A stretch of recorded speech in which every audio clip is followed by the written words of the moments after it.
అది కాశీఖండం 6వ అధ్యాయము భూమండలం మీద ఉన్నటువంటి క్షేత్రములు అయిపోయినాయి. అగస్త్యమునిచే మానవునిలో గల తీర్థముల గురించి చెప్పడం జరిగింది.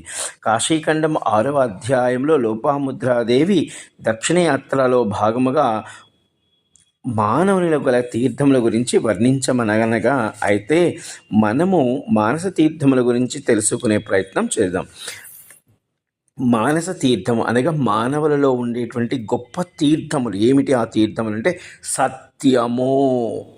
ఎప్పుడు సత్యమే పలికామనుకోండి, హరిశ్చంద్రుడంతటి వాడు, రాముడంతటి వాడు, ధర్మరాజు అంతటి వాడు వాళ్ళు ఒక వ్రతాన్ని పట్టుకున్నారు. ఏమిటి ఆ వ్రతం అంటే సత్యము. అదే వారి యందు ఉన్న తీర్థము. అలాగే క్షమ అంటే కర్ణుడు, ధర్మరాజు అంటే వీళ్ళు ఏం చేసేవాళ్ళు? క్షమించేసేవాళ్ళు.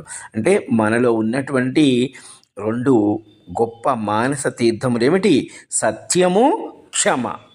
జై కాశీ విశ్వ